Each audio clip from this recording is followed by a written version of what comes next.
할아버지, 껌 하나만 사주시면 안 돼요? 저는 천천히 고개를 들었습니다. 포장마차의 희미한 불빛 아래 아이의 손은 너무나 작았고 눈동자는 이상하리만큼 단단해 보였습니다. 안타까운 마음에 저는 말없이 지갑을 열었습니다. 그저 습관처럼 돈 몇 장을 꺼내 쥐어주려던 순간이었습니다. 그런데 아이의 시선이 제 손끝을 지나 지갑 안쪽 투명창에 꽂힌 낡은 사진에 멈추는 게 아니겠습니까? 그리고 아이가 내뱉은 그 한마디에 제 심장은 덜컥 내려앉고 말았습니다. 이바구 시작 전에 구독과 좋아요 부탁드리며 끝까지 함께 해주세요. 어? 우리 할머니 사진을 왜 가지고 계세요? 순간 세상의 시간이 멈춘 것 같았습니다. 옆 테이블에서 왁자지껄하게 떠들던 취객들의 소음도, 펄펄 끓는 어묵 국물에 김이 피어오르는 소리도, 저 멀리 도로 위를 달리는 자동차의 경적도, 모든 것이 물속에 잠긴 듯 먹먹해지고 오직 제 귓가에는 할머니라는 그 단어 하나만이 댕그랑 종소리처럼 울려 퍼졌습니다. 제 손이 사시나무처럼 떨리기 시작했습니다. 지갑을 쥔 손가락 마디가 하얗게 질릴 정도로 힘이 들어갔습니다. 저는 저도 모르게 아이의 앙상한 손목을 덥석 잡고 말았습니다. 너무 세게 잡았는지 아이가 하고 짧은 비명을 질렀지만 제 귀에는 그 소리조차 들리지 않았습니다. 뭐라고? 지금 뭐라고 했니? 이 사진 속 여자가 누구라고? 제 목소리가 마치 녹슨 쇠를 긁는 것처럼 거칠게 갈라져 나왔습니다. 목구멍 깊은 곳에서 뜨거운 덩어리가 울컥 치밀어 올라와 숨조차 쉬기 힘들었습니다. 아이는 제 섯을 퍼런 기세에 눌려 겁을 집어먹은 듯 어깨를 움츠리면서도 그 또렷한 눈망울로 제 눈을 피하지 않았습니다. 우리 할머니 맞는데요. 이 사진, 우리 집 장롱 위에도 똑같은 거 있어요. 할머니가 제일 아끼시는 사진이란 말이에요. 세상에 하느님 맙소사. 그럴 리가 없습니다. 절대로 그럴 리가 없습니다. 아니, 있어서는 안 될 일입니다. 이 사진 속의 연인은 제가 40년 전 제 더러운 야망을 위해 비겁하게 등지고 떠난 사람입니다. 성공해서 금방 다시 올게. 나만 믿고 기다려. 그 뻔뻔하고 무책임한 맹세를 남기고 떠났지만 제가 성공이라는 금빛 왕관을 쓰고 다시 그 동네를 찾았을 때 그녀는 이미 그곳에 없었습니다. 동네 사람들은 말했습니다. 뱃속에 아이를 가진 채 야반도주를 했다고도 했고 부잣집 남자에게 팔려가 잘 먹고 잘 산다고도 했습니다. 저는 그 소문을 믿고 싶었습니다. 아니, 믿어야만 했습니다. 그래야 제가 살 수 있었으니까요. 그녀가 어딘가에서 나보다 더 좋은 사람 만나 행복하게 살고 있을 거라고 그렇게 스스로를 기만하며 평생을 살아왔습니다. 그게 제 마음 편하자고 지어낸 거짓말인 줄 알면서도 말입니다. 그런데 껌을 파는 이 꼬질꼬질한 아이가 그 고귀했던 연희의 손녀라니요. 그렇다면 연희가 이렇게 껌파리 소녀의 할머니가 되어 비참하게 살고 있단 말입니까? 아가, 너 이름이 뭐냐? 너네 할머니 성함이 혹시 김자, 연자, 희자 쓰시냐? 제 입술이 파르르 떨려왔습니다. 제발 아니라고, 닮은 사람일 뿐이라고 말해주길 바라는 마음과 제발 맞기를, 그녀가 살아만 있기를 바라는 모순된 마음이 격렬하게 충돌했습니다. 아이는 잠시 망설이다가 조용히 고개를 끄덕였습니다. 네, 맞아요. 김연희. 우리 할머니 이름이에요. 저는 김보람이고요. 망치로 뒤통수를 얻어맞은 것 같다는 말은 바로 이럴 때 쓰는 걸까요? 현기증이 일어 눈앞이 핑 돌았습니다. 대한민국 경제를 쥐락펴락하는 그룹의 총수라는 제가 수천 명의 임직원 앞에서도 눈 하나 깜짝하지 않던 철의 회장 최동석이 이 조그만 아이 앞에서 다리에 힘이 풀려 그만 휘청이고 말았습니다. 할아버지, 근데요, 우리 할머니 아세요? 아이가 순진무구한 표정으로 묻는 그 물음이 제 가슴을 예리한 비수처럼 후벼 팠습니다. 안다마다요. 알다마다요. 내 평생을 바쳐 사랑했고 또 내 남은 평생을 바쳐 참회해야 할 유일한 여자인 것을 매일 밤 꿈속에서도 잊지 못해 이렇게 늙은이가 되어서도 그녀와 함께 즐겨 찾던 이 포장마차 거리를 망령처럼 배회하게 만든 장본인인 것을. 하지만 저는 차마 그 말을 입 밖으로 낼 수가 없었습니다. 내 입으로 그녀를 안다고 말하는 것조차 그녀에게는 모욕이 될 것만 같았기 때문입니다.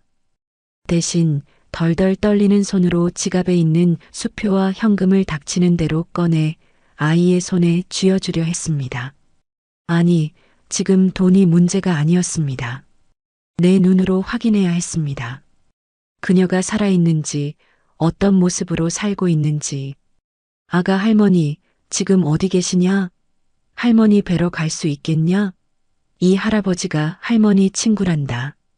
친구라는 단어를 뱉는 제 혀가 불타는 듯 뜨거웠습니다. 감히 친구라고 칭할 자격조차 없는 놈이 말입니다. 제 다급한 물음에 아이는 잠시 의심의 눈초리를 보냈지만 제 눈에 고인 그렁그렁한 물기를 보았는지 이내 손에 쥐어준 돈을 주머니에 쑤셔 넣고는 고개를 끄덕였습니다. 따라오세요. 근데 우리 집 좀 멀어요. 그리고 냄새 나는데. 괜찮다. 아무 상관없다. 앞장서거라. 저는 먹다 만 소주잔을 내팽개치고 허둥지둥 자리에서 일어났습니다. 검은색 세단 옆에서 대기하고 있던 김 비서가 저 멀리서 당황하며 달려오려 했습니다. 회장님, 어디 가십니까? 하지만 저는 손을 들어 거칠게 그를 제지했습니다. 오지 말라고, 따라오지 말라고 소리 없는 아우성을 쳤습니다. 이 길은 저 혼자 가야만 했습니다. 수행비서의 호의도 안락한 승용차도 없이 오로지 제 두 발로 걸어가야 했습니다. 그것이 제가 지은 죄에 대한 최소한의 예의이자 고행일 테니까요. 아이는 익숙한 듯 골목길을 앞장섰습니다. 화려한 네온 사인이 번쩍이는 빌딩 숲을 지나자 곧 가로등조차 드문드문 꺼져가는 어두운 미로 같은 골목이 나타났습니다.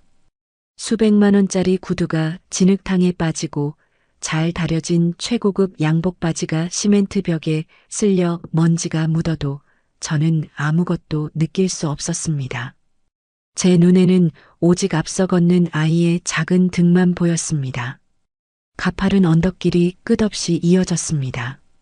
숨이 턱 끝까지 차오르고 심장이 터질 듯 박동했습니다. 하지만 몸이 힘든 건 아무것도 아니었습니다.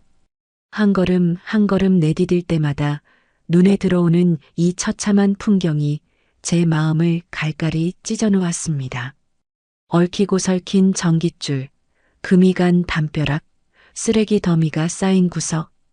연희야, 설마 정말 내가 이런 곳에 살고 있는 거냐?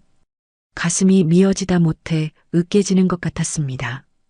제가 펜트하우스에서 최고급 와인을 마시며 고독이라는 사치스러운 감정에 빠져 있을 때 당신은 대체 어떤 지옥 같은 삶을 견뎌내고 있었던 겁니까? 아이의 뒷모습이, 낡은 점퍼가, 달아빠진 운동화 뒤축이 마치 제 심장을 짓밟는 것만 같아 숨을 쉴 수가 없었습니다. 한참을 걷던 아이가 달동네 꼭대기에서도 가장 구석진 붉은 벽돌이 다 부서진 허름한 다세대 주택 앞에서 멈춰 섰습니다. 지상도 아닌 땅속으로 파고 들어가는 가파른 계단. 빛 한 줄기 들지 않는 그 반지하 방이 아이의 목적지였습니다. 할머니, 나왔어. 껌 다 팔았어. 아이가 녹슨 철문을 삐거덕 하고 열었습니다. 그 열린 문틈 사이로 퀴퀴한 곰팡이 냄새와 습한 냉기가 훅 끼쳐 나왔습니다. 마치 제가 지난 40년간 외면해왔던 진실의 냄새가 코를 찌르는 듯 했습니다. 문 앞에는 짝이 맞지 않는 낡은 슬리퍼 한 켤레와 아이의 꼬질꼬질한 운동화만이 덩그러니 놓여 있었습니다. 저는 그 자리에 얼어붙은 듯 멈춰 섰습니다. 들어갈 용기가 나지 않았습니다. 다리가 천근만근 무거워 떼어지지 않았습니다. 정말 만약 저 안에 있는 사람이 내가 아는 연이라면, 그리고 그녀가 이렇게 비참하고 처절하게 늙어버렸다면, 나는 과연 그녀의 얼굴을 마주볼 자격이나 있는 걸까? 당장이라도 도망치고 싶은 비겁한 마음이 고개를 들었습니다. 하지만 물러설 곳은 없었습니다. 이미 판도라의 상자는 열렸고 저는 제 운명과 마주해야만 했습니다. 그때 열린 문틈으로 기침소리와 함께 목소리가 들려왔습니다. 콜록, 콜록, 우리 강아지 왔어? 밖이 많이 춥지? 방 안에서 들려오는 힘겹고 쇳소리 섞인 목소리. 세월이 흘러 거칠어졌지만 뼛속 깊이 사무쳐 있는 그 목소리. 제 영혼에 각인된 그 말투. 틀림없는 연이었습니다. 제 입에서 저절로 짐승 같은 신음이 터져 나왔습니다. 다리가 사시나무처럼 떨려 서 있을 수조차 없었습니다. 저는 떨리는 손으로 더러운 시멘트 문틀을 짚으며 어둠 속으로 한 발짝 죽을 힘을 다해 내디뎠습니다. 이제 40년의 세월을 건너 돈과 명예라는 허울 속에 숨어 살던 죄인이 자신이 저지른 끔찍한 업보의 실체를 눈으로 확인할 시간입니다. 저는 눈을 질끈 감았다가 다시 떴습니다. 그리고 천천히, 아주 천천히 그 방 안으로 발을 들여놓았습니다. 방 안으로 한 발짝 들어서는 순간 코를 찌르는 냄새에 저절로 미간이 찌푸려졌습니다. 그것은 단순히 곰팡이나 먼지의 냄새가 아니었습니다. 그것은 가난의 냄새였고 병마의 냄새였으며 희망이라곤 찾아볼 수 없는 절망의 악취였습니다. 오래된 파스 냄새와 눅눅한 이불 냄새가 뒤섞인 그 좁은 공간이 제 숨통을 서서히 조여왔습니다. 할머니, 나왔어. 손님 데리고 왔어. 보람이가 신발을 벗으며 방 안으로 쪼르르 달려들어갔습니다. 제 눈은 어둠에 익숙해지기도 전에 방 한구석에 놓인 요를 향했습니다. 천장이 낮은 방 형광등조차 깜빡거리는 그 침침한 방구석에 마치 짐짝처럼 누군가 누워 있었습니다. 색이 발에 누런 얼룩이 진 얇은 이불, 그 이불 밖으로 삐져나온 앙상한 발목, 그리고 고통 때문인지 새우처럼 등을 구부리고 누워있는 여인의 뒷모습. 손님이라니? 이 밤중에 누가? 여인이 힘겹게 몸을 돌리려 애썼습니다. 하지만 허리를 크게 다친 듯 아욱 하는 짧은 비명과 함께 다시 자리에 주저앉듯 몸을 떨었습니다. 그 신음소리가 제 심장을 난도질했습니다. 저 여자가 정말 내 연이란 말인가? 꽃처럼 곱던 그 연이가, 웃으면 온 세상이 환해지던 그 여자가 지금 이 쓰레기장 같은 방구석에서 혼자 신음하고 있단 말인가? 저는 신발도 벗지 못한 채 마치 죄인처럼 엉거주춤 서 있었습니다. 발이 떨어지지 않았습니다. 차마 가까이 다가갈 엄두가 나지 않았습니다. 제 눈앞에 펼쳐진 이 지옥도가 제가 성공을 좇아 도망친 대가라는 사실을 인정하기가 너무나 두려웠기 때문입니다. 할머니, 괜찮아? 내가 일으켜줄게. 보람이가 익숙한 솜씨로 할머니의 등 뒤에 베개를 받쳐주며 부축했습니다. 그제야 여인은 힘겹게 상체를 일으켜 세우고 흐릿한 눈을 비비며 저를 바라보았습니다. 백발이 성성한 머리카락, 깊게 패인 주름, 그리고 고생에 찌들어 검게 변해버린 얼굴. 하지만 말입니다. 그 세월의 풍파 속에서도 여전히 남아있는 눈매. 나를 바라보며 수줍게 웃던 40년 전의 그 맑은 눈동자가 그곳에 있었습니다. 누구세요? 우리 보람이가 무슨 잘못이라도 했나요? 그녀는 저를 알아보지 못했습니다. 하긴 당연한 일일 겁니다. 그 시절의 가난한 청년 최동석은 온데간데였고 지금 그녀 앞에는 값비싼 양복을 입고 기름진 얼굴을 한 늙은이가 서 있을 뿐이니까요. 성공한 사업가의 탈을 쓴 속물 덩어리가 서 있으니까요. 저는 입을 뗄 수가 없었습니다. 목이 메어 소리가 나오지 않았습니다. 그저 입술만 달싹거리며 눈물 맺힌 눈으로 그녀를 뚫어져라 바라볼 뿐이었습니다. 할머니, 이 할아버지가 할머니 친구래. 할머니 이름도 알아.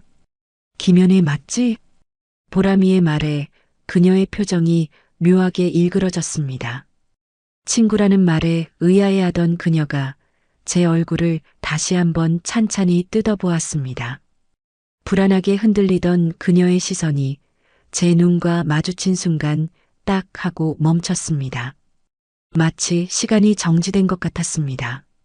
그녀의 눈동자가 점점 커지기 시작했습니다. 믿을 수 없다는 듯 입술이 파르르 떨려왔습니다. 그녀의 거칠고 투박한 손이 허공을 향해 천천히, 아주 천천히 뻗어나왔습니다. 동석 씨? 그녀의 입에서 40년 동안 묻어두었던 제 이름이 흘러나왔습니다. 꿈결처럼 혹은 유령을 부르는 것처럼 희미하게. 동석 씨 정말 동석 씨야? 그 한마디에 팽팽하게 당겨져 있던 제 인내심의 끈이 툭 하고 끊어져 버렸습니다. 저는 더 이상 서 있을 수가 없었습니다. 다리에 힘이 풀려 그 더러운 장판 바닥 위로 털썩 무릎을 꿇고 말았습니다. 천하의 최 회장이 무릎이 깨지는 고통 따위는 느낄 새도 없이 그녀의 발치에 무너져 내린 것입니다. 연희야. 제 입에서 짐승 같은 울음이 터져 나왔습니다. 저는 기어가듯 다가가 허공에 떠 있는 그녀의 손을 덥석 잡았습니다. 나무 껍질처럼 거칠어진 손, 굳은 살이 박이고 손마디가 굵어진 고생만 한 손. 제 부드러운 손과는 비교조차 할 수 없는 그 손을 잡고 저는 제 볼을 비비며 오열했습니다. 미안하다 미안해 연희야. 내가 죽일 놈이다. 내가 잘못했다. 체면도 위엄도 다 필요 없었습니다. 지금 이 순간 저는 그저 사랑하는 여자를 지옥에 버려두고 도망쳤던 비겁한 사내일 뿐이었습니다. 눈물과 콧물이 범벅이 되어 그녀의 손등을 적셨습니다. 그녀는 한동안 아무 말도 하지 못했습니다. 그저 멍하니 저를 내려다보다가 믿기지 않는다는 듯 제 얼굴을 떨리는 손으로 더듬었습니다. 주름진 제 뺨, 눈물 젖은 눈가를 어루만지던 그녀의 손끝이 가늘게 떨렸습니다. 그리고 그녀의 눈에서도 참았던 댐이 무너지듯 굵은 눈물방울이 뚝뚝 떨어지기 시작했습니다. 그녀가 제 어깨를 약하게 내리치며 목이 맨 소리로 외쳤습니다. 나쁜 사람, 나쁜 사람. 원망이었습니다. 하지만 그것은 저주가 아니었습니다. 그것은 40년의 세월을 혼자 견뎌낸 여인의 한이었고 그리움이었습니다. 왜 이제 왔어? 왜 이렇게 늦었어? 내가 얼마나 기다렸는데, 내가 얼마나 보고 싶었는데. 그녀는 제 가슴을 주먹으로 펑펑 치며 오열했습니다. 하지만 아프지 않았습니다. 오히려 그 주먹질 하나하나가 제 가슴에 박힌 못을 빼내는 것 같았습니다. 그녀는 아픈 허리도 잊은 채 상체를 숙여 저를 끌어안았습니다. 악취 나는 방 안 곰팡이 핀 벽지 아래서 우리는 서로를 부둥켜 안고 짐승처럼 울부짖었습니다. 할머니, 할머니, 왜 울어? 아파? 어디 아파? 영문을 모르는 보람이가 겁에 질려 울먹이며 할머니의 등 뒤에 매달렸습니다. 그 작은 아이의 울음소리가 우리의 비극적인 재회의 배경음악처럼 깔렸습니다. 저는 고개를 들어 눈물로 젖은 그녀의 얼굴을 바라보았습니다. 죄책감이 파도처럼 밀려와 가슴을 때렸습니다. 내가 펜트하우스에서 내려다보던 그 화려한 야경 속에 당신의 자리는 없었습니다.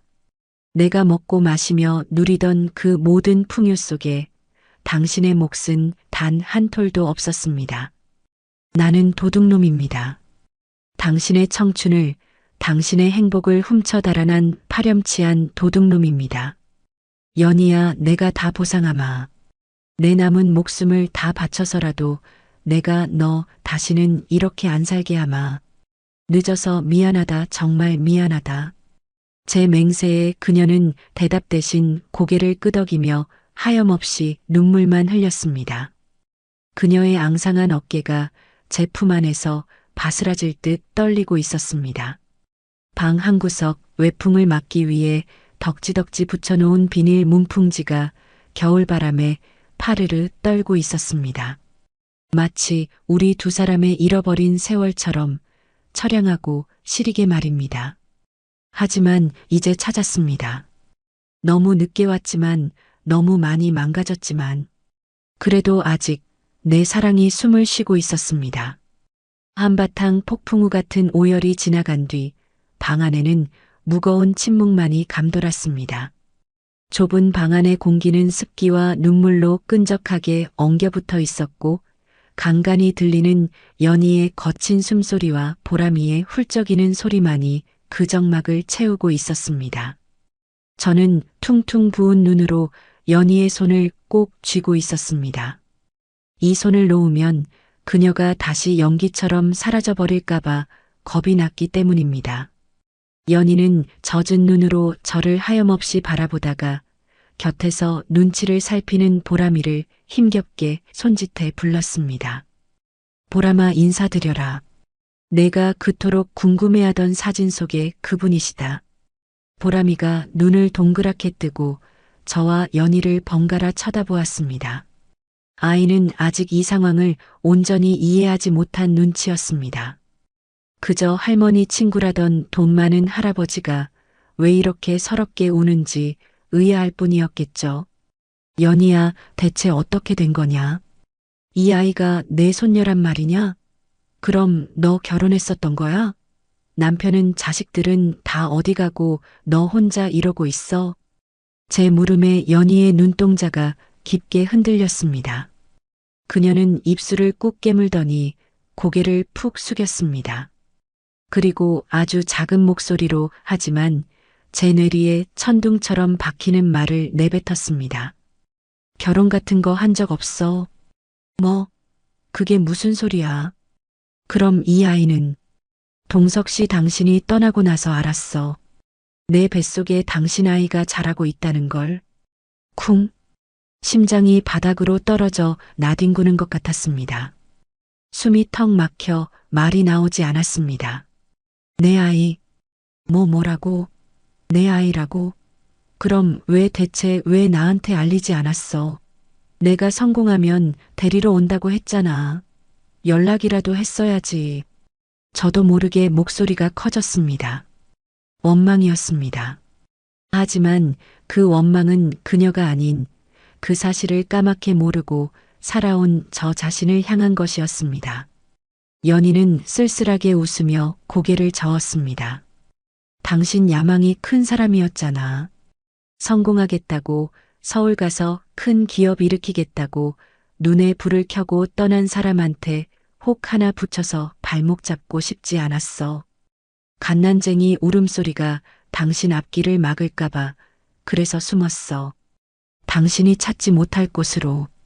아, 연희야. 이 바보 같은 여자야. 성공이 다 무슨 소용입니까? 천하를 얻으면 뭐합니까?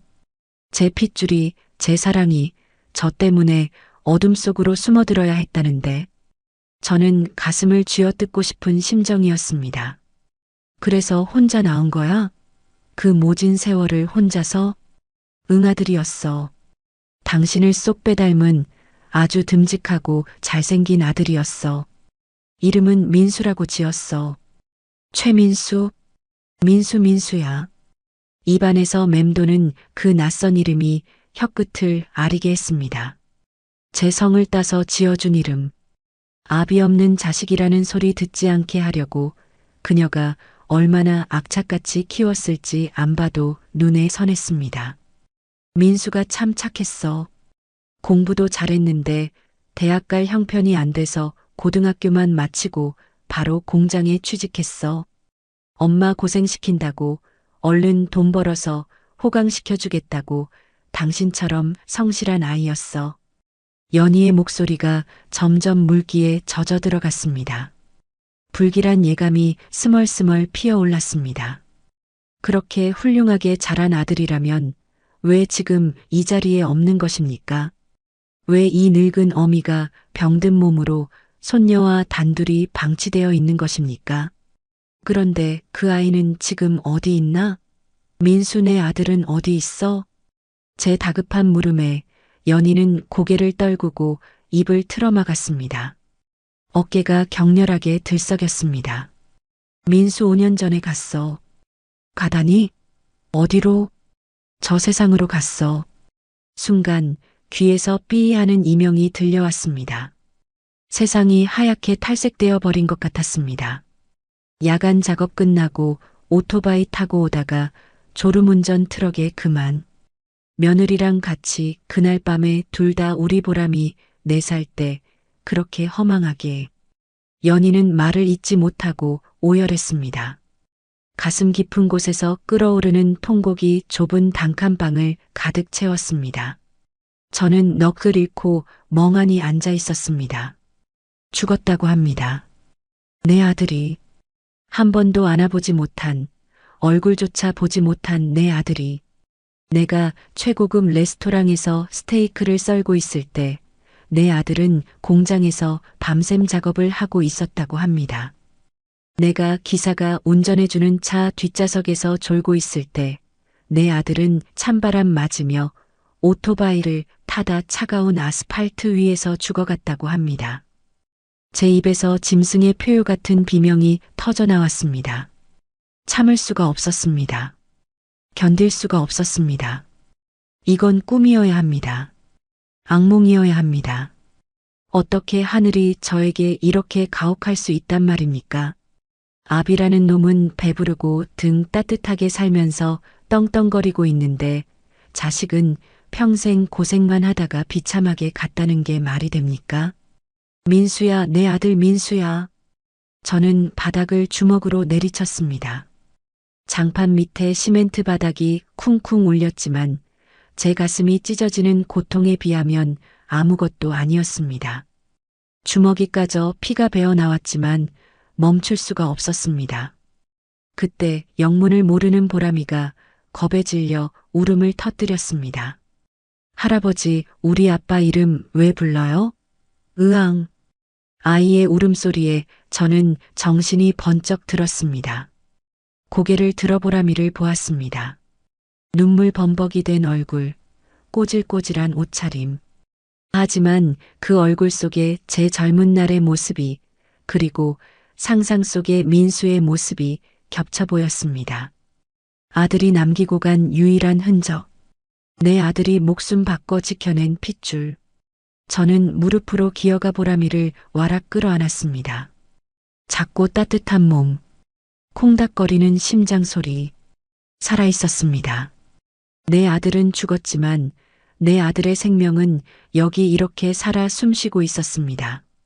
미안하다 아가, 미안하다. 할아버지가 죄인이다.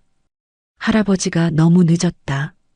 보람이는 낯선 할아버지의 포옹에 얼어붙었지만 이내 제 등 뒤로 조심스럽게 고사리 같은 손을 얹었습니다. 그 작은 위로가 제 심장을 더욱 갈기갈기 찢어 놓았습니다. 동석 씨나 이제 괜찮아. 당신 만났잖아. 우리 민수도 하늘에서 보고 있을 거야. 아빠가 찾아왔다고 이제 우리 보람이 껌팔러 안 나가도 된다고 좋아할 거야. 연희가 쉰 목소리로 저를 달랬습니다. 그녀의 얼굴은 고통과 안도가 뒤섞여 묘한 표정을 짓고 있었습니다. 하지만 식은땀이 비 오듯 흐르고 입술이 파랗게 질려 있는 것이 심상치 않았습니다. 허리의 통증이 한계에 다다른 것이 분명했습니다. 안 되겠다. 일단 여기서 나가자. 병원으로 가야 해. 당장. 저는 눈물을 닦을 새도 없이 품 안에서 휴대전화를 꺼냈습니다. 손이 떨려 버튼이 잘 눌러지지 않았지만 이를 악물고 비서실장에게 전화를 걸었습니다. 김 실장, 당장 차 대기시켜. 그리고 제일 큰 병원 VIP실 잡아놔. 지금 당장. 전화기 너머로 김 실장의 당황한 목소리가 들렸지만 저는 대꾸도 없이 전화를 끊었습니다. 그리고 연희에게 다가가 그녀를 조심스럽게 안아들려 했습니다. 하지만 칠순이 넘은 늙은이의 힘으로는 역부족이었습니다. 제 자신이 이렇게 무력하게 느껴진 적이 없었습니다. 보람아, 할아버지 도와다오. 할머니 없고 나갈 거다. 신발 할머니 신발 좀 챙겨라. 저는 젖먹던 힘까지 짜내어 깃털처럼 가벼워진 연희를 등 뒤로 업었습니다. 앙상한 뼈마디가 제 등에 닿았습니다. 이 가벼운 무게가 바로 그녀가 짊어지고 온 삶의 무게였을 겁니다. 동석 씨 무거워 내려놔, 나 괜찮아. 등 뒤에서 힘없는 목소리가 들려왔습니다. 저는 고개를 세차게 저으며 악착같이 다리에 힘을 주었습니다. 아니, 안 무거워. 하나도 안 무거워. 연희야, 조금만 참아. 이제 고생 끝이야. 내가 너 살릴 거야. 무슨 수를 써서라도 내가 너 살려놓을 거야. 계단을 오르는 한 걸음 한 걸음이 천근만근이었습니다. 하지만 저는 멈출 수 없었습니다. 하늘에 있는 내 아들 민수가 보고 있을 테니까요. 아빠 노릇 한번 못해준 못난 아비가 할 수 있는 마지막 속죄는 이것뿐이니까요. 차가운 밤 공기 속으로 저는 연희를 업고 세상 밖으로 나왔습니다. 저 멀리서 수행원들의 검은 차들이 불빛을 번쩍이며 달려오고 있었습니다. 그 불빛이 마치 우리 세 사람의 새로운 운명을 비추는 서막처럼 느껴졌습니다. 회장님, 이게 대체 무슨... 골목 입구에 도착하자 검은 세단에서 내린 김 실장과 경호원들이 사색이 되어 달려왔습니다.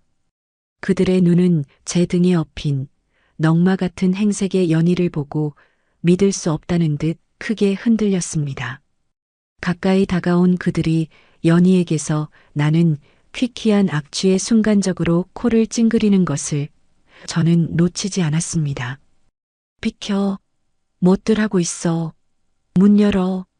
저의 벼락 같은 호통에 경호원들이 허둥지둥 뒷문을 열었습니다.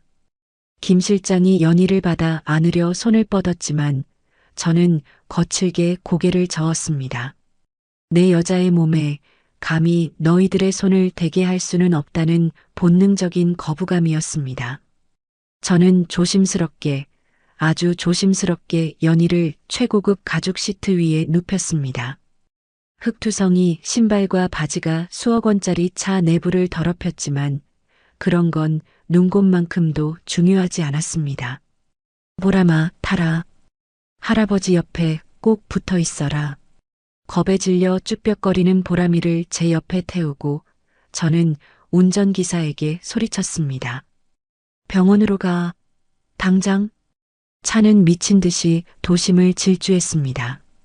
저는 뒷좌석에서 연희의 차가운 손을 두 손으로 감싸 쥐고 계속해서 주무르며 체온을 나누었습니다.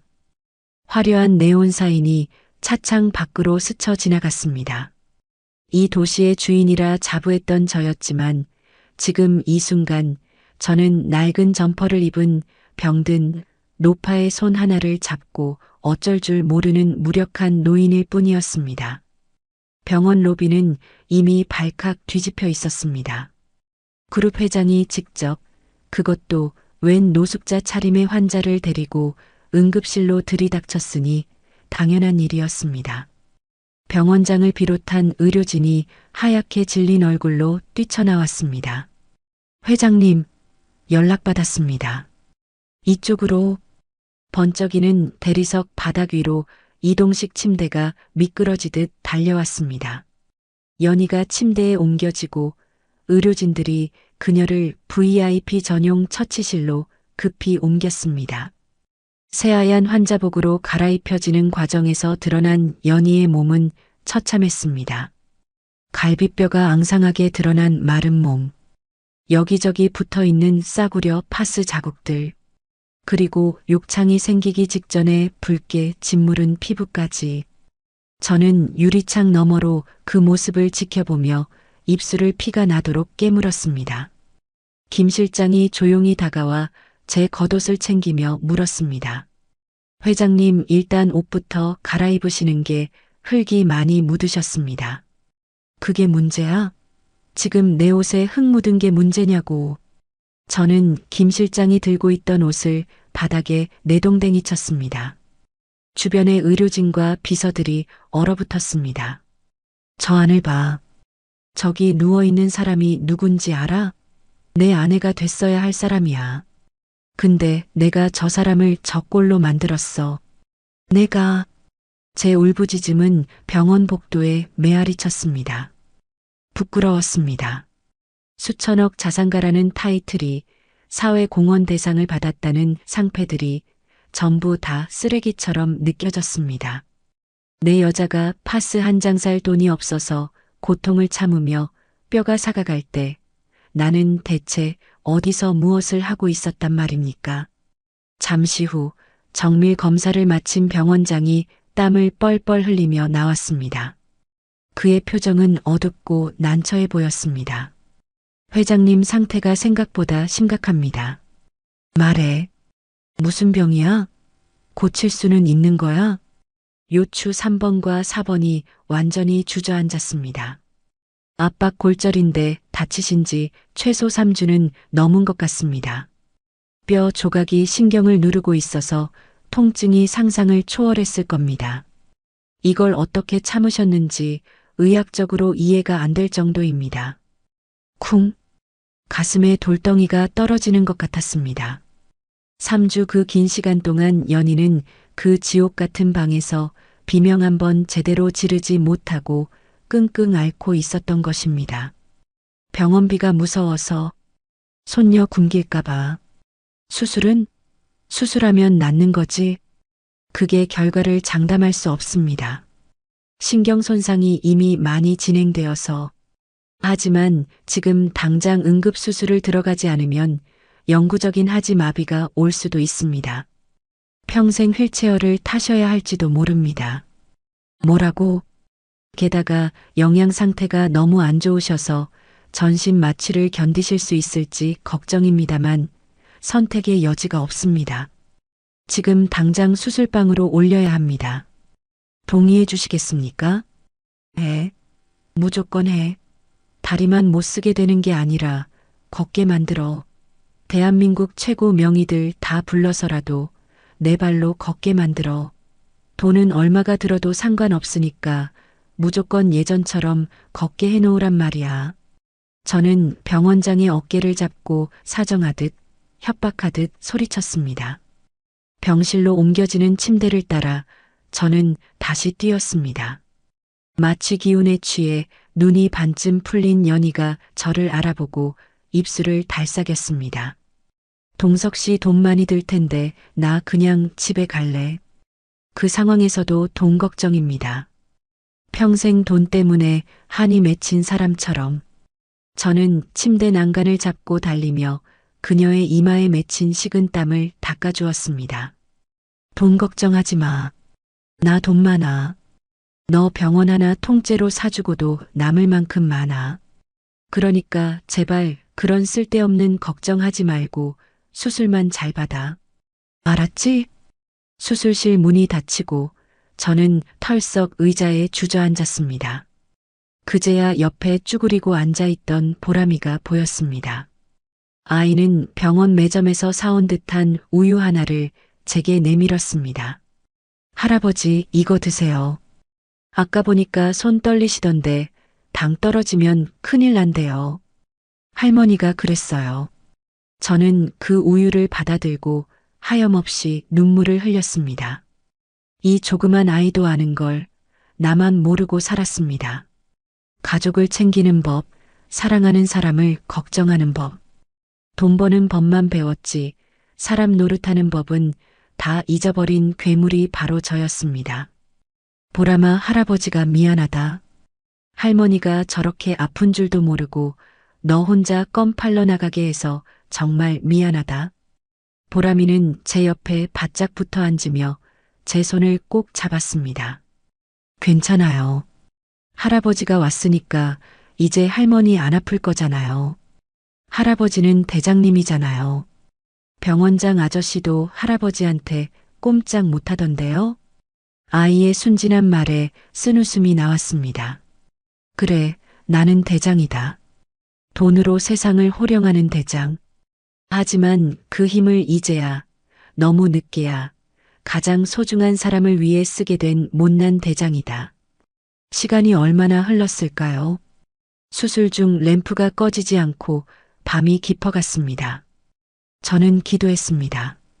신이 있다면 제발 그녀의 다리를 지켜달라고. 그녀가 다시 두 발로 서서 나와 함께 따뜻한 봄날 벚꽃길을 걸을 수 있게 해달라고. 그 소박한 행복마저 허락되지 않는다면 나는 내 전 재산을 불태워서라도 신을 저주하겠다고.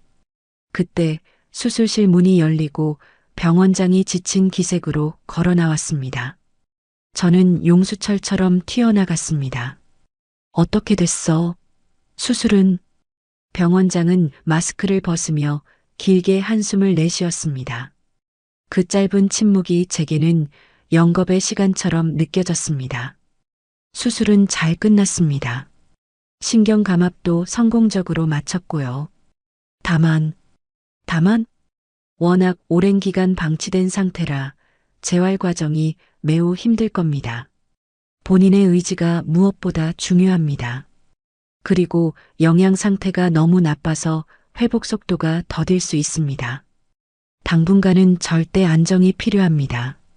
다리에 힘이 풀리며 안도의 한숨이 터져 나왔습니다. 살았습니다. 다리를 잃지 않았습니다. 최악은 피했습니다.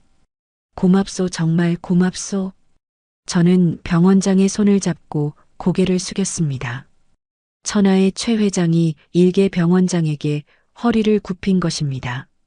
잠시 후 회복실로 옮겨진 연희를 보러 들어갔습니다. 각종 링거줄과 기계장치에 둘러싸여 잠든 그녀. 하지만 이제 더 이상 춥지 않은 곳, 냄새나지 않는 곳, 최고급 의료진이 지키는 곳에 그녀가 있습니다. 저는 그녀의 침대맡에 의자를 끌어다 앉았습니다. 그리고 잠든 그녀의 귓가에 조용히 하지만 단단하게 속삭였습니다. 연희야, 이제 아무 걱정 마. 내가 다 막아줄게. 가난도, 고통도, 세상의 그 어떤 시련도 이제 내 돈으로, 내 힘으로 다 막아줄게. 당신은 그저 내 옆에서 숨만 쉬어줘. 그거면 돼. 제 손이 그녀의 거친 손을 다시 한번 감싸쥐었습니다. 창밖에는 어느새 동이 터오고 있었습니다. 나의 길고 길었던 어둠은 가고 이제야 비로소 진짜 아침이 오고 있었습니다. 따사로운 아침 햇살이 VIP 병실의 넓은 통유리창을 통해 쏟아져 들어왔습니다. 지독했던 밤의 폭풍우가 지나가고 찾아온 기적 같은 평온함이었습니다. 마취에서 깬 연희는 푹신한 최고급 거위털 침구에 파묻혀 믿기지 않는다는 눈으로 천장을 바라보고 있었습니다. 은은한 라벤더 향이 감도는 공기, 습도 조절기가 뿜어내는 쾌적한 바람, 그리고 창가에 놓인 화사한 꽃바구니까지. 어제까지만 해도 곰팡이 핀 지하 단칸방에 누워있던 그녀에게는 이곳이 마치 천국이나 다름없었을 겁니다. 할머니, 이거 봐. 여기서 따뜻한 바람 나와. 그리고 이 밥 진짜 맛있다. 고기가 입에서 살살 녹아. 보람이가 병원 특식으로 나온 갈비탕을 오물오물 먹으며 신나서 떠들었습니다. 목욕을 싹 하고 새 옷으로 갈아입은 보람이는 영락없는 부잣집 손녀딸처럼 뽀얗고 귀티가 흘렀습니다. 저 아이에게 저렇게 예쁜 얼굴이 숨겨져 있었다니. 저는 흐뭇한 미소를 지으며 아이의 머리를 쓰다듬었습니다. 그래, 많이 먹거라. 더 먹고 싶으면 말만 해. 먹고 싶은 거 다 사주마.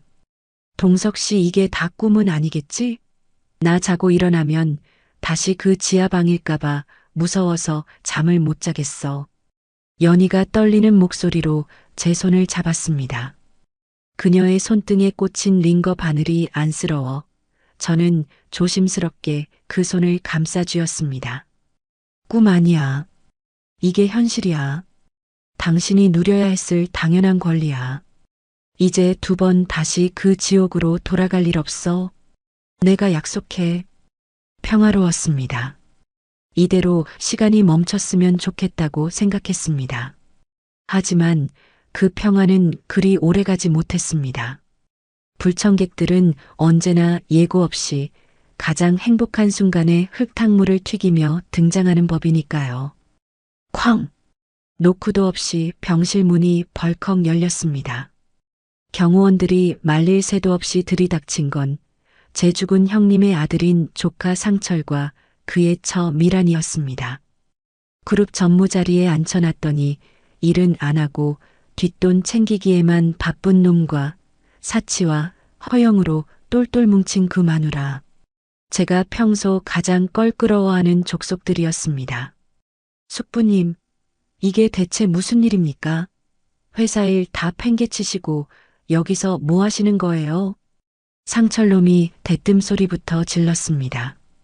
그의 눈은 저를 향해 있었지만 시선은 힐끔힐끔 침대에 누운 연희와 밥을 먹던 보람이를 훑고 있었습니다. 마치 벌레를 보는 듯한 경멸 어린 시선. 아니, 소문이 사실이었네? 회장님이 웬 노숙자 할망구를 업고 응급실로 뛰셨다길래 설마 했는데 세상에 이게 무슨 냄새를? 조카 며느리 미란이 코를 막으며 손부채질을 해댔습니다. 그녀의 손가락에 끼워진 다이아몬드 반지가 번쩍거렸습니다. 저 반지도 제 돈으로 산 것이겠지요. 보람이가 먹던 숟가락을 내려놓고 잔뜩 겁먹은 표정으로 제 뒤로 숨었습니다. 연희 역시 이불을 끌어올려 얼굴을 가리며 바들바들 떨었습니다. 그 모습을 보자 제 가슴 속에서 뜨거운 불길이 확 치솟았습니다. 내 놈들이 여기가 어디라고 함부로 들어와. 당장 나가.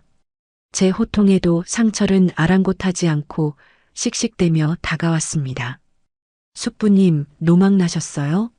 아니, 다 늙어서 무슨 추태입니까? 어디서 굴러먹던 근본 없는 것들을 데려와서 VIP 병실을 내줘요? 이러다 기자들이라도 알면 회사주가 곤두박질 치는 거 모르세요? 맞아요, 숙부님. 혹시 숨겨둔 여자라도 되세요? 아이고, 수준하고는. 딱 봐도 저기 달동네에서 구걸이나 하게 생겼는데 유산이라도 노리고 접근한 거 아니에요? 요즘 꽃뱀들은 노인네들 등쳐먹으려고 별짓을 다 한다던데. 미란이 쏘아붙이는 말 한마디 한마디가 비수가 되어 연희의 가슴에 꽂히고 있었습니다. 이불 속에서 연희의 흐느끼는 소리가 새어나왔습니다. 보람이가 참다 못해 울먹이며 소리쳤습니다. 우리 할머니 꽃뱀 아니에요. 우리 할아버지랑 친구라고 했단 말이에요. 나쁜 아줌마 나가요. 어머, 이 맹랑한 것 좀 봐. 야, 거지 꼬맹이. 어디 어른한테 눈을 동그랗게 뜨고 대들어? 너 부모가 그렇게 가르치디? 아, 딱 보니까 부모도 없이 컸나 보네. 가정교육 꼬라지하고는. 뚝! 제 이성의 끈이 완전히 끊어지는 소리가 들렸습니다. 감히 내 앞에서 내 핏줄을, 내 목숨보다 소중한 내 가족을 능멸해? 내 아들이 어떻게 죽었는지, 연희가 어떻게 살아왔는지 아무것도 모르는 저 하이에나 같은 것들이 내 피 한 방울 안 섞인 조카놈 부부에게 수십억 연봉을 쥐어주며 호의호식하게 해줬더니 기어이 주인을 무는 개가 되었구나. 이게만도 못한 놈들. 저는 옆에 있던 화병을 집어들어 벽을 향해 힘껏 던졌습니다. 와장창 유리가 산산조각 나며 물이 사방으로 튀었습니다. 굉음과 함께 병실 안에는 찬물을 끼얹은 듯 정적이 감돌았습니다. 상철과 미란이 사색이 되어 입을 다물었습니다. 저는 성큼성큼 다가가 상철의 뺨을 잇는 힘껏 후려갈겼습니다. 짝! 제 손바닥이 얼얼할 정도의 강타였습니다. 상철이 비명을 지르며 바닥으로 나뒹굴었습니다. 숙부님 미치셨어요? 왜 사람을 치고 그러세요? 미란이 악을 쓰며 달려들었지만 저는 그녀를 매섭게 노려보며 낮게 으르렁거렸습니다. 입 닥쳐. 한마디만 더 지저대면 그 입을 막아버릴 테니까. 평생을 기업 총수로 살아오며 뿜어내던 살기였습니다. 미라는 히익하고 숨을 들이켜며 뒷걸음질 쳤습니다. 저는 쓰러진 상철의 멱살을 잡고 일으켜 세웠습니다. 잘 들어라. 내 놈 눈에는 저 사람들이 거지로 보이고 꽃뱀으로 보이냐? 똑똑히 봐라. 저분은 내 아내이고 저 아이는 내 친손녀다. 네네. 그게 무슨... 상철의 눈이 튀어나올 듯 커졌습니다. 충격과 공포로 얼룩진 그 얼굴을 보며 저는 싸늘하게 미소 지었습니다. 내 죽은 아들 민수가 남기고 간 핏줄이란 말이다. 너희들이 내 유산 탐내며 침 흘리고 있을 때 공장에서 일하다 죽은 내 불쌍한 아들의 핏줄이란 말이다. 제 고함 소리에 상철은 다리가 풀려 주저앉았습니다. 사태 파악이 끝난 미라는 얼굴이 하얗게 질려 벌벌 떨기 시작했습니다. 진짜 후계자, 진짜 핏줄이 나타났다는 사실은 그들에게 사형 선고나 다름없었으니까요. 숙부님 오해십니다. 저희는 그런 줄 모르고 그저 숙부님 걱정에. 닥쳐. 꼴도 보기 싫으니까 당장 꺼져. 저는 인터폰을 들어 보안팀을 호출했습니다. 보안팀장, 당장 VIP 병실로 와서 이것들 끌어내. 그리고 재무팀장한테 연락해. 최상철 전무, 오늘부로 해임이다. 법인카드, 차량, 사택, 싹 다 회수해. 지금 당장 내 회사에서, 내 눈앞에서 깨끗하게 치워버려. 숙부님 잘못했습니다. 한 번만 봐주세요. 제발요. 아주버님, 제가 눈이 삐었었나 봐요. 사모님인 줄 모르고 용서해 주세요. 네. 상철과 미란이 연희의 침대 발치에 매달려 빌기 시작했습니다. 조금 전까지 꽃뱀이라 부르던 입으로 사모님을 외치는 그 역겨운 태세 전환에 구역질이 치밀어 올랐습니다. 연희는 겁에 질려 고개를 돌려버렸고 보람이 역시 귀를 막고 있었습니다. 끌어내. 도착한 보안 요원들이 발버둥 치는 두 사람을 짐짝처럼 끌고 나갔습니다. 복도 멀리까지 그들의 비명소리가 이어지다 엘리베이터 문이 닫히며 고요가 찾아왔습니다. 저는 거친 숨을 몰아쉬며 흐트러진 옷매무새를 가다듬었습니다. 손이 덜덜 떨리고 있었습니다. 분노 때문인지 슬픔 때문인지 알 수 없었습니다. 천천히 뒤를 돌아보자 놀란 토끼 눈을 한 보람이와 눈물 범벅이 된 연희가 저를 바라보고 있었습니다. 저는 천천히 다가가 놀란 보람이를 품에 꼭 안았습니다. 그리고 연희의 손을 다시 잡았습니다. 놀라게 해서 미안해, 정말 미안해. 동석 씨 우리 때문에 당신 곤란해지는 거 아니야? 가족들한테. 가족? 아니, 놈들은 가족이 아니야. 내 피를 빨아먹는 거머리들이지. 저는 연희의 눈을 똑바로 쳐다보며 제 인생을 건 맹세를 의조렸습니다. 내 가족은 이 세상에 딱 둘뿐이야. 당신, 그리고 우리 보람이. 이제부터 똑똑히 지켜봐.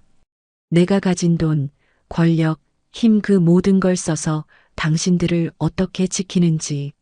내 핏줄을 건드리는 놈들은 그게 누구든 지옥 끝까지 쫓아가서 짓밟아 버릴 거야.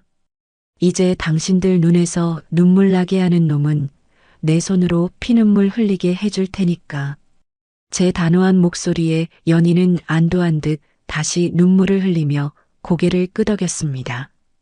보람이는 제 품에 얼굴을 묻으며 더 깊이 파고들었습니다. 할아버지의 넓은 품. 난생 처음 느껴보는 든든한 보호막. 그래, 이것이 가장이다. 이것이 내가 그토록 돈을 벌어야 했던 진짜 이유다. 40년 만에 찾은 내 정원, 내 꽃밭을. 이제는 그 어떤 비바람도 범접하지 못하게 철옹성을 쌓으리라. 저는 이를 악물며 다시 한번 다짐했습니다. 동석 씨, 그렇게 깎으면 사과살이 다 떨어져 나가잖아요. 껍질만 살살 돌려 깎으라니까요. 연희의 핀잔에 저는 머쓱하게 뒷머리를 극적였습니다. 손에 쥐어진 과도와 사과는 제 마음대로 움직여주지 않았습니다. 수조 원짜리 계약서에 서명할 때는 눈 하나 깜짝하지 않던 손이 고작 사과 하나 깎는데 이리도 덜덜 떨리다니요.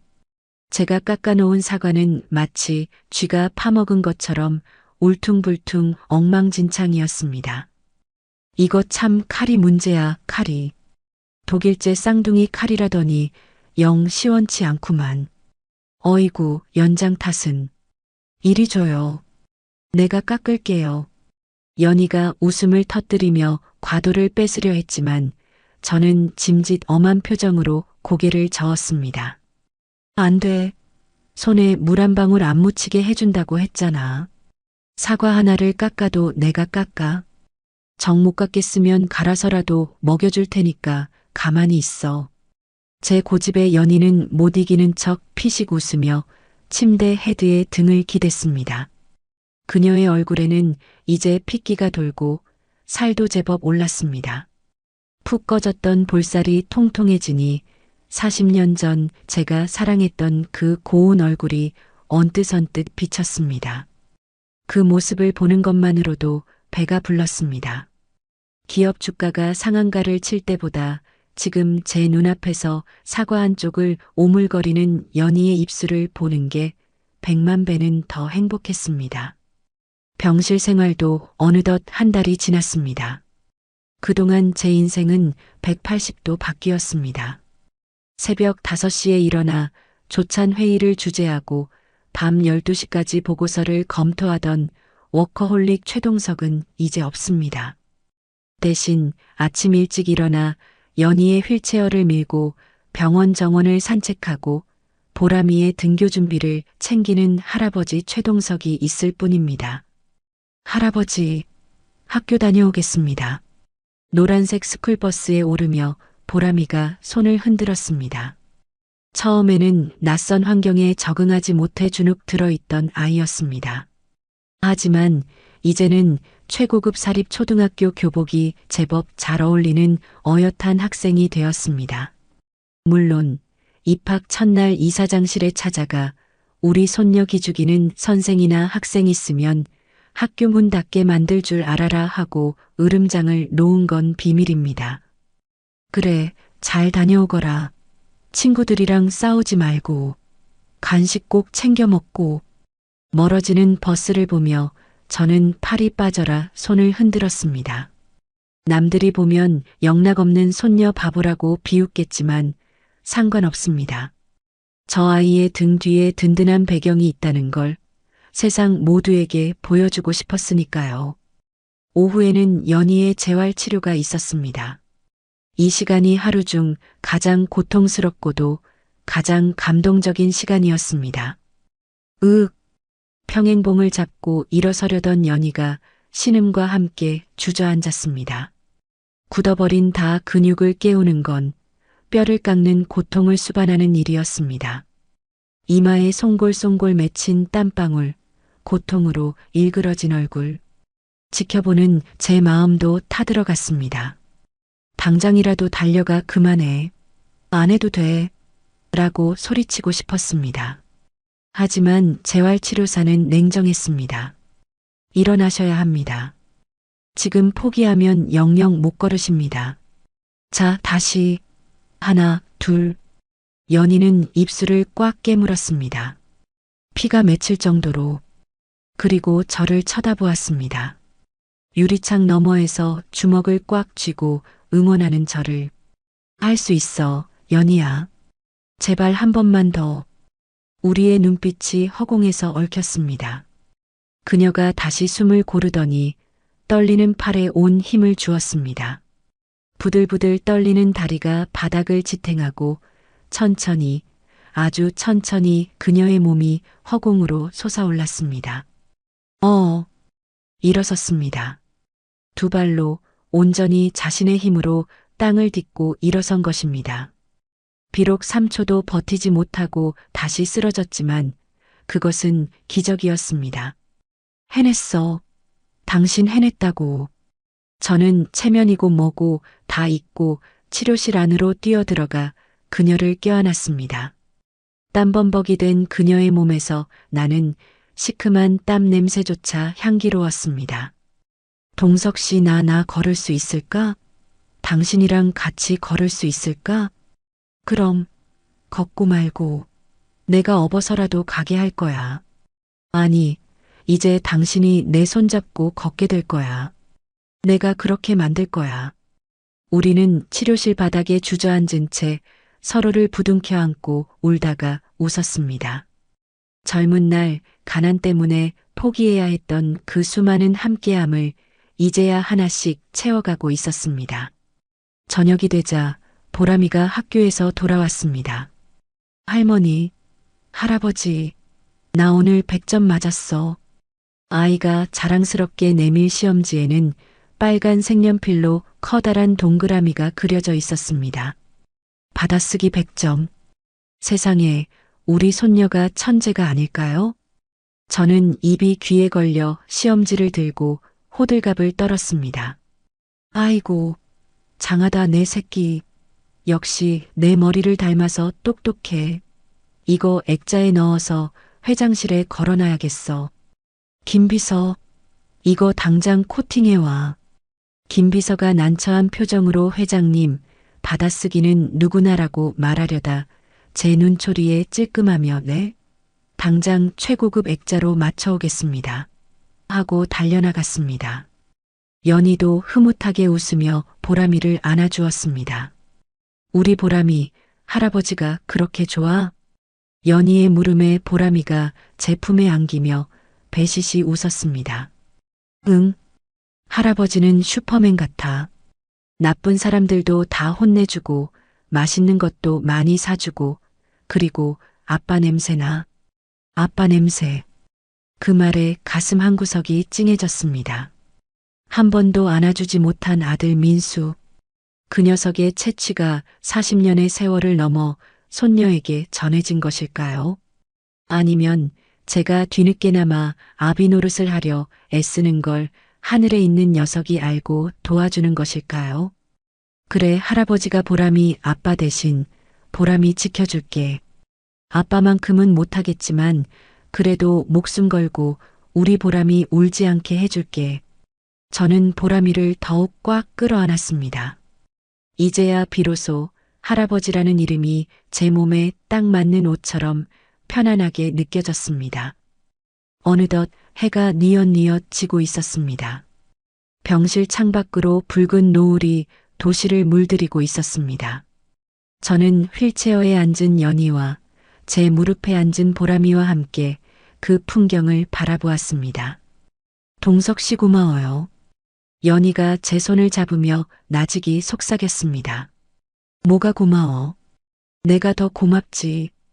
살아줘서 고맙고 이렇게 내 옆에 있어줘서 고맙고 아니 그냥 다 당신이 다시 와줘서 내 인생 마지막에 이런 호강 누리게 해줘서 나 이제 죽어도 여한이 없어. 그런 불길한 소리 하지 마. 당신 100살 아니 200살까지 살아야 해. 나랑 같이 세계 일주도 하고 보람이 시집가는 것도 봐야지. 갈 길이 멀어. 제 호통에 연희가 소녀처럼 까르르 웃었습니다. 그 웃음소리가 병실 가득 울려 퍼졌습니다. 행복했습니다. 수천억 자산가 최동석이 아닌 연희의 남편이자 보람이의 할아버지 최동석으로서 돈으로는 절대 살 수 없었던, 그러나 돈보다 훨씬 더 귀하고 값진 보물을 이제야 품에 안았습니다. 이 행복을 지키기 위해서라면 저는 악마에게 영혼을 팔아서라도 무엇이든 할 것입니다. 창밖의 노을이 유난히 붉고 따뜻하게 느껴지는 저녁이었습니다. 회장님 도착했습니다. 기사의 말과 함께 육중한 철문이 스르르 열렸습니다. 잘 가꾸어진 정원의 푸른 잔디와 그 사이로 뻗은 대리석 진입로가 차창 밖으로 펼쳐졌습니다. 성북동 언덕 위에 자리 잡은 제 저택. 대한민국에서 내로라 하는 정재계 인사들이 드나들던 곳이지만 오늘만큼 귀한 손님을 맞이한 적은 없었습니다. 아니, 손님이 아니지요. 이 집의 진짜 주인이 돌아오는 날입니다. 우와, 할아버지, 여기가 우리 집이에요? 진짜 궁전 같아요. 뒷좌석에서 창밖을 내다보던 보람이가 입을 다물지 못했습니다. 연희는 휠체어에 앉은 채 믿기지 않는다는 듯 제 손을 꼭 잡았습니다. 그녀의 손에 베어 땀이 차 있었습니다. 동석 씨, 내가 이런 데서 살아도 되는 거야? 나 같은 사람이 감히. 감이라니. 당치도 않은 소리. 여기가 바로 당신 집이야. 당신이 안주인이야. 40년 동안 비워뒀던 자리에 주인이 이제야 돌아온 것뿐이야. 차 문이 열리자 도열해 있던 집사와 가정부, 경호원들이 일제히 허리를 90도로 숙였습니다. 어서 오십시오, 사모님. 기다리고 있었습니다. 우렁찬 인사에 연희는 어쩔 줄 몰라 하며 고개를 숙였고 보람이는 제 다리 뒤로 숨었습니다. 저는 보람이를 안아들고 연희의 휠체어를 직접 밀며 현관으로 향했습니다. 자, 들어가자. 우리 집으로. 현관문을 들어서자 높은 천장에 매달린 샹들리에가 눈부시게 빛나고 있었습니다. 대리석 바닥은 거울처럼 반짝였고 곳곳에 놓인 예술품들이 위엄을 뽐내고 있었습니다. 하지만 그 화려함보다 더 빛나는 건 이 낯선 풍경에 압도되면서도 행복해하는 두 사람의 표정이었습니다. 여기가 거실이고 저쪽이 주방, 그리고 1층이 우리가 지낼 방이야. 보람이 방은 제일 햇빛 잘 드는 남쪽에 꾸며놨어. 핑크색 좋아한다고 했지? 온통 핑크색으로 도배해놨으니까 마음에 들 거야. 보람이는 와 하고 환호성을 지르며 2층으로 뛰어 올라갔습니다. 저는 연희를 데리고 1층 안쪽에 마련된 안방으로 향했습니다. 원래는 2층이 안방이었지만 다리가 불편한 연희를 위해 1층 서재를 개조해 최고급 침실로 꾸며놓은 곳입니다. 들어가 봐. 마음에 들지 모르겠네. 방문을 열자 은은한 조명 아래 포근한 느낌의 침실이 나타났습니다.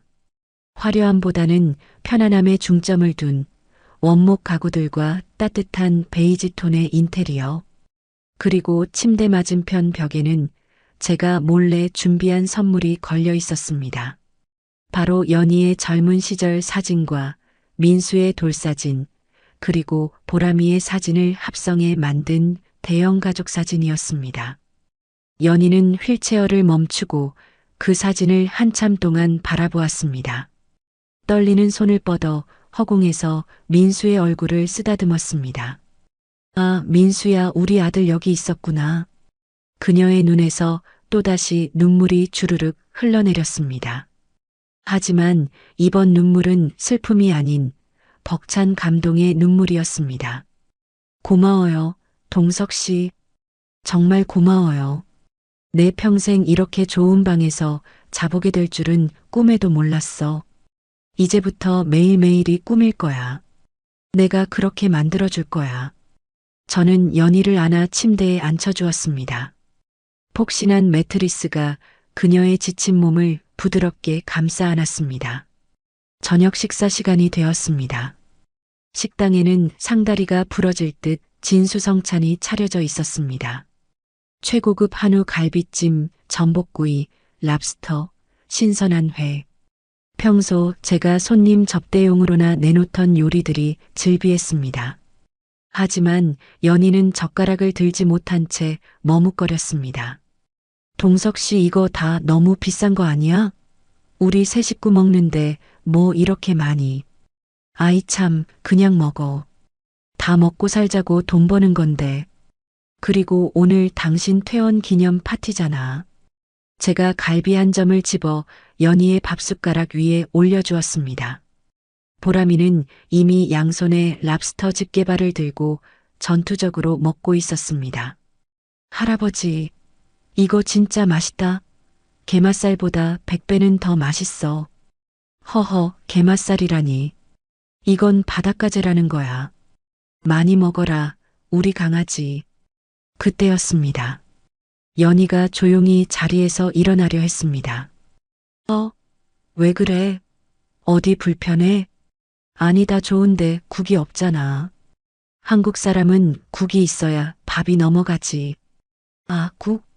여봐라. 국 좀 가져오너라. 미역국 끓여놨다지 않았느냐?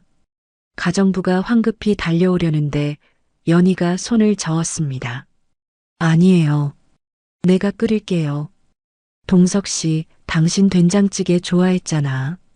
내가 끓인 촌된장찌개 아니면 밥 안 먹는다고 투정 부렸던 거 기억나? 그걸 아직도 기억해? 제 얼굴이 화끈거렸습니다. 40년 전 가난한 자취생 시절 연희가 끓여주던 그 된장찌개 맛을 잊지 못해 투덜거리던 철없던 제 모습이 떠올랐기 때문입니다. 당신 다리도 불편한데 무슨 요리야? 그냥 앉아 있어. 아니야. 나 이제 지팡이 짚고 걸을 수 있어. 그리고 내 손으로 당신 밥 한 끼 꼭 해주고 싶었어. 40년 동안 그게 내 소원이었어. 그녀의 고집을 꺾을 수는 없었습니다. 결국 주방은 한바탕 난리가 났습니다. 특급 호텔 출신 셰프와 가정부들이 안절부절 못하며 옆에서 보조를 서고 재벌 회장인 제가 따라다니며 양념통을 건네주는 진풍경이 벌어졌습니다. 보글보글 구수한 된장 냄새가 넓은 저택에 퍼져나갔습니다. 랍스터 냄새도 최고급 와인 향도 다 덮어버리는 투박하지만 정겨운 고향의 냄새였습니다. 자, 드셔보세요. 예전 맛이 날지 모르겠네. 연희가 뚝배기에 담아내온 된장찌개. 한 숟가락 떠서 입에 넣는 순간 목구멍이 뜨거워졌습니다. 눈시울이 붉어졌습니다. 그래, 이 맛이었습니다. 내가 그토록 찾아 헤매던 맛. 수십만 원짜리 코스 요리를 먹어도 채워지지 않던 허기를 채워주던 유일한 맛. 맛있다, 정말 맛있다, 연희야. 저는 밥그릇을 들고 코를 박은 채 허겁지겁 먹었습니다. 눈물 콧물이 찌개 국물에 떨어질까봐 고개도 들지 못했습니다. 연희는 그런 저를 보며 흐뭇하게 미소 지었고 보람이는 할아버지, 체해요. 천천히 드세요 하며 물을 따라 주었습니다. 식사를 마치고 우리는 거실 소파에 나란히 앉아 과일을 먹었습니다. TV에서는 드라마가 나오고 있었지만 아무도 화면을 보지 않았습니다. 그저 서로의 얼굴을 보고 손을 잡고 체온을 느끼는 것만으로도 충분했으니까요. 저는 품 안에서 작은 벨벳 상자를 꺼냈습니다. 연희야. 응? 손 좀 줘봐. 제가 상자를 열자 심플하지만 우아한 백금 반지가 반짝였습니다. 알이 굵은 다이아몬드 반지도 있었지만 연희가 부담스러워할 것 같아 일부러 가장 깔끔하고 단아한 디자인으로 골랐습니다. 하지만 그 안쪽에는 우리가 처음 만난 날짜가 새겨져 있었습니다. 이거 놔주는 거야? 응. 40년 늦은 프로포즈야. 너무 늦어서 미안해. 그리고 받아줘서 고마워. 저는 그녀의 네 번째 손가락에 반지를 끼워 주었습니다. 마디가 굵어지고 거칠어진 손가락이었지만 반지는 맞춤옷처럼 딱 맞았습니다. 연희는 반지를 어루만지며 소리 없이 울었습니다. 나 이거 끼고 설거지해도 돼? 아이고, 이 사람아. 설거지는 무슨, 손에 물 한 방울 안 묻힌다니까. 그냥 끼고 예쁘게 봐주기만 하면 돼. 제 타박에 연희가 젖은 눈으로 활짝 웃었습니다. 그 웃음이 샹들리에보다 더 환하게 거실을 비췄습니다. 할아버지, 나도 반지. 보람이가 샘이 났는지 제 무릎을 파고들었습니다. 하하, 우리 보람이 건더 예쁜 걸로 준비했지. 저는 주머니에서 사탕 모양의 장난감 반지를 꺼내 보람이 손가락에 끼워 주었습니다. 우와, 최고다. 세 사람의 웃음소리가 저택의 높은 천장을 때리고 맴돌았습니다. 식구, 밥을 같이 먹는 입. 이제 우리는 진짜 식구가 되었습니다. 한 지붕 아래서 같은 찌개를 먹고 같은 곳을 바라보며 웃는 진짜 가족. 밤이 깊었습니다. 연희가 잠든 모습을 한참이나 지켜보다가 저는 조용히 서재로 나왔습니다. 창밖에는 둥근 보름달이 떠 있었습니다. 저는 책상 위에 놓인 사직서를 바라보았습니다. 회장직 사임서. 이미 마음의 결정을 내린 상태였습니다. 더 이상 회사 일에 제 남은 인생을 낭비하고 싶지 않았습니다. 남은 시간은 오로지 저 방 안에 잠든 내 여자와 내 손녀를 위해 쓰고 싶었습니다. 물론 이사회가 뒤집어지고 주주들이 난리를 치겠지만 알게 뭡니까? 나한테는 주가보다 더 중요한 내 인생의 상한가가 저 방 안에 있는데 저는 만년필을 들어 사직서 맨 아래에 힘차게 서명했습니다. 최동석. 그 이름 석자가 오늘따라 유난히 가볍고 자유롭게 느껴졌습니다. 달빛이 저를 축복하듯 은은하게 비추고 있었습니다. 지금부터 최동석 회장님의 중대 발표가 있겠습니다. 수백 개의 카메라 플래시가 터지고 웅성거리는 소리가 회의장을 가득 메웠습니다. 긴급 소집된 임시 주주총회. 대한민국 경제계의 눈과 귀가 이곳으로 쏠려 있었습니다. 단상 위에 선 저는 눈앞에 펼쳐진 수많은 인파를 천천히 둘러보았습니다. 평생을 바쳐 지켜온 이 자리, 이 왕관의 무게가 오늘따라 깃털처럼 가볍게 느껴졌습니다. 저는 마이크를 잡고 준비해온 원고를 펼치지 않고 덮었습니다. 그리고 있는 그대로의 제 진심을 말하기 시작했습니다. 존경하는 주주 여러분, 그리고 임직원 여러분. 저는 오늘부로 그룹 회장직을 내려놓고 경영 일선에서 완전히 물러나고자 합니다. 장내가 술렁거렸습니다. 여기저기서 뭐라고? 말도 안 돼. 하는 탄성이 터져 나왔습니다. 지난 40년 저는 앞만 보고 달렸습니다. 기업을 키우고 돈을 버는 것이 인생의 유일한 목표이자 성공이라 믿었습니다. 하지만 최근에야 깨달았습니다. 제가 쌓아 올린 이 거대한 빌딩 숲이 사실은 모래성 위에 지어진 것이었음을 말입니다. 저는 잠시 말을 멈추고 회의장 맨 뒷자리에 앉아 있는 두 사람을 바라보았습니다. 휠체어에 앉아 걱정스러운 눈빛으로 저를 보는 연희, 그리고 그 옆에서 교복을 입고 손을 흔드는 보람이. 제 시선이 그곳에 머무는 순간 제 입가에는 저절로 미소가 번졌습니다. 저는 진짜 성공을 찾으러 갑니다. 더 이상 차가운 숫자가 아닌 따뜻한 사람의 체온을 느끼며 살고 싶습니다. 제 남은 인생은 저를 기다려준 제 가족, 제 아내와 손녀를 위해 쓰고 싶습니다. 다시 한번 플래시가 빗발쳤습니다. 냉혈한 최 회장의 로맨스, 황혼의 수뇌보 같은 헤드라인이 내일 조간신문을 장식하겠지요. 그리고 제가 가진 지분의 절반을 사회에 환원하여 보람 복지재단을 설립할 것입니다. 가난 때문에 치료받지 못하는 노인들, 부모 없이 홀로 세상과 싸워야 하는 아이들을 위해 쓰겠습니다. 제 아들 민수가 못다 이룬 꿈을, 그리고 제 손녀 보람이가 살아갈 세상을 조금이라도 더 따뜻하게 만드는데 일조하고 싶습니다. 장례는 잠시 정적이 흘렀다가 이내 우레와 같은 박수 소리가 터져 나왔습니다. 그 박수 소리는 그 어떤 행사 때보다 더 크고 웅장하게 제 가슴을 울렸습니다. 저는 단상을 내려와 곧장 연희에게로 걸어갔습니다. 수많은 취재진이 길을 터주었습니다. 가자, 연희야. 우리 여행 가자. 푸른 바다가 눈부시게 펼쳐진 제주도의 한 해안도로. 저는 오픈카의 지붕을 활짝 열고 해안선을 따라 달렸습니다.